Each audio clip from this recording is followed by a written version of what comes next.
ഇനി എനിക്ക് സഹിക്കാൻ വയ്യ. ഇവന്റെ സ്വഭാവം ലോകമറിയണം. സജ്നാനൂർ. റിയാലിറ്റി ഷോ താരം ഫിറോസ് ഖാനെതിരെ ഗുരുതര ആരോപണങ്ങളുമായി നടിയും ഭാര്യയുമായ സജ്നാനൂർ രംഗത്ത്. ഇൻസ്റ്റഗ്രാം വീഡിയോയിലൂടെ പങ്കുവച്ച പ്രതികരണത്തിലാണ് സജ്നാനൂർ തന്റെ അനുഭവങ്ങൾ വെളിപ്പെടുത്തിയത്. ഫിറോസിൽ നിന്ന് താനും മക്കളും സുരക്ഷിതരല്ലെന്ന് സജ്ന ആരോപിക്കുന്നു. ജീവന് ഭീഷണിയുണ്ടെന്നും തന്റെ പേരിലുള്ള സ്വത്തുക്കൾ കൈവശപ്പെടുത്താൻ ശ്രമമുണ്ടെന്നും അവർ പറയുന്നു.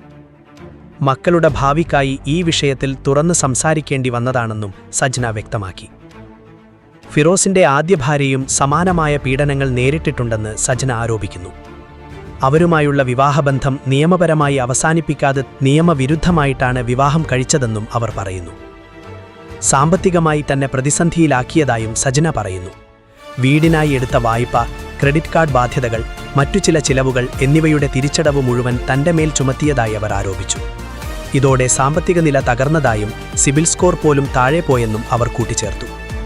സ്വന്തം മകളുടെ പ്രായമുള്ള പെൺകുട്ടിയെപ്പോലും ഫിറോസ് ലൈംഗികമായി ഉപയോഗിച്ചിട്ടുണ്ടെന്നും സജ്ന വീഡിയോയിൽ പറയുന്നു. വിഷയത്തിന്റെ ഗൗരവം കണക്കിലെടുത്ത് കൂടുതൽ വിവരങ്ങൾ പുറത്തുവിട്ടിട്ടില്ലെന്നും അവർ വ്യക്തമാക്കി. ബിഗ് ബോസ് മലയാളം സീസൺ 3-ൽ പങ്കെടുത്ത് ശ്രദ്ധ നേടിയ ദമ്പതികളായിരുന്നു ഫിറോസ് ഖാനും സജ്നാനൂറും. ഈ വീഡിയോയുമായി ഇതുവരെ ഫിറോസ് ഖാന്റെ പ്രതികരണം പുറത്തുവന്നിട്ടില്ല. Reporter Rasheed Thozhiyur, Fusion Flix Media. Follow us for more videos.